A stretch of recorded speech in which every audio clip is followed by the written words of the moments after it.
Hello guys, welcome to Python Guru Tech Expert channel. In this video, we are going to discuss about new feature of WhatsApp in which you can review your audio message and you can decide whether you want to send it or not. Here is the way. Just click on the record button. Just lock it down to record your message until you want to record your audio message. Once you record your audio message, you can click on this red button to stop your recording, and now you can listen your message. If it seems perfect to you, you can click on this green button to send it.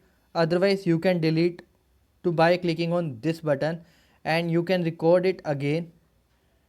And now you can proceed with the same procedure. Review this.